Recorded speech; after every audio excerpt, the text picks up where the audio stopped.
L'eau, source de vie, est un bien très précieux qui recouvre les 3/4 de notre planète. Malheureusement, la main humaine a pendant trop d'années pris pour acquis cette richesse naturelle au point de la mettre en danger. Si vous réfléchissez au fait qu'une personne utilise en moyenne 370 litres d'eau par jour à elle seule, vous constaterez qu'à l'ensemble de la ville de Saint-Eustache, c'est au-delà de 15 millions de litres d'eau qui sont dépensés chaque jour.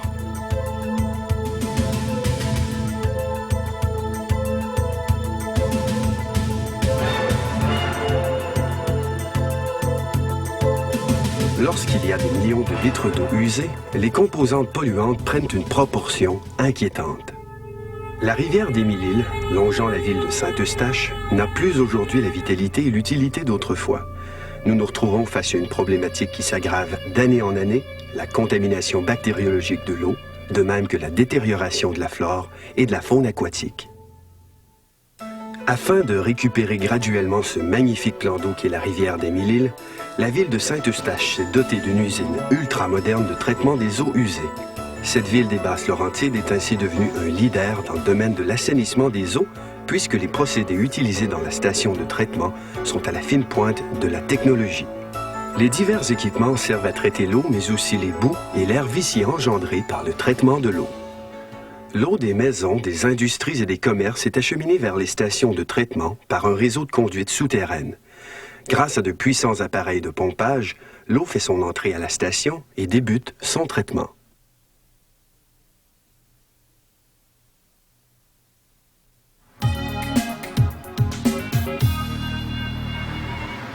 Nous voici au tout début de la chaîne de traitement où l'on procède à l'enlèvement des matières grossières, c'est-à-dire les particules visibles à l'œil nu.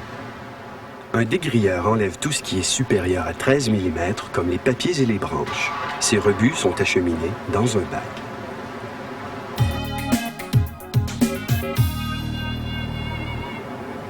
Après l'étape du dégrillage, l'eau est acheminée vers le dessableur dégraisseur. À cette étape, les sables tombent au fond du bassin, alors que les graisses restent en surface grâce à l'injection de fines bulles d'air. Ce pont roulant est équipé d'un système qui aspire le sable et d'un écumeur qui balaie les graisses vers une fosse.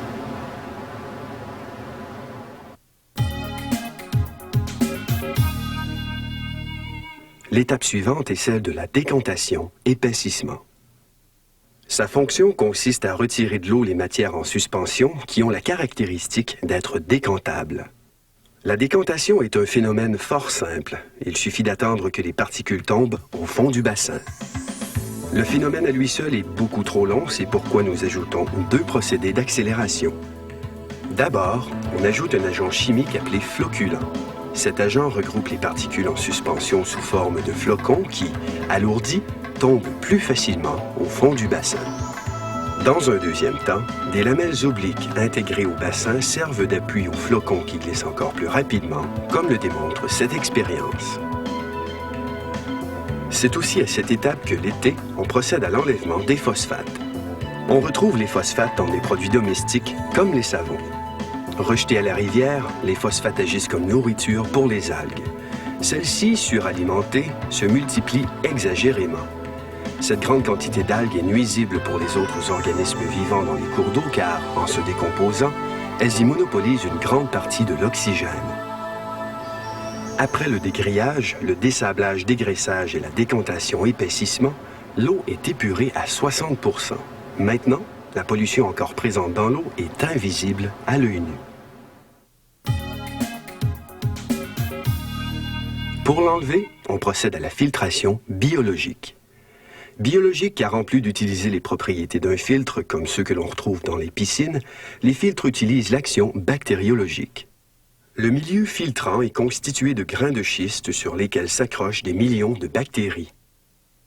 Ces bulles d'air nourrissent les bactéries qui assimilent puis digèrent la matière organique biodégradable.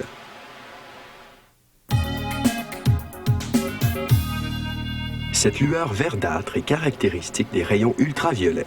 La désinfection à l'ultraviolet constitue la dernière étape du traitement de l'eau. Avant de rejoindre la rivière, l'eau circule dans des canaux où 576 lampes ultraviolettes lui enlèvent les millions de parasites encore présents. Le traitement de l'eau se termine ici.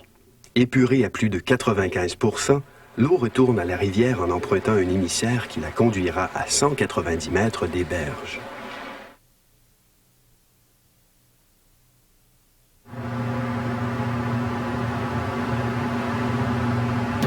Comme vous l'avez remarqué, en épurant les eaux usées, la station génère des résidus. Les boues engendrées par les différentes étapes du traitement de l'eau sont stockées dans un immense réservoir.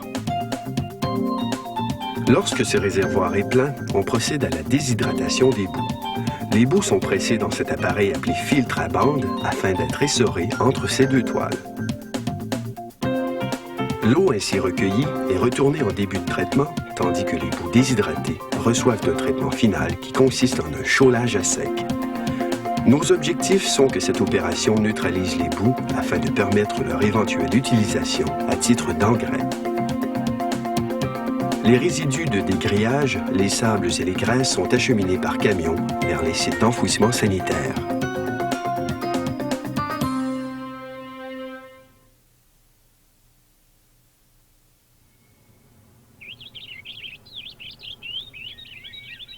Une des caractéristiques principales de la station de traitement des eaux usées de Saint-Eustache réside dans le fait qu'un traitement de l'air y a été prévu.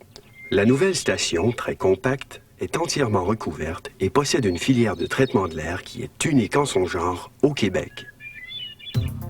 L'air de la station, chargé d'odeur, est acheminé vers 3 tours pour être traité, puis rejeté dans l'atmosphère.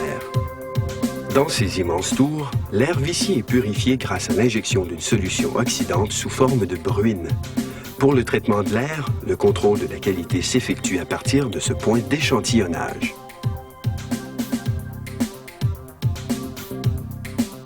La grande majorité des opérations est automatisée.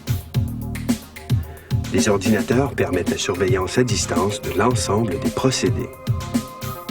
Le contrôle de la qualité est assuré par des vérificateurs au laboratoire. En cas de panne électrique, ce puissant groupe électrogène subviendra aux besoins énergétiques de la station.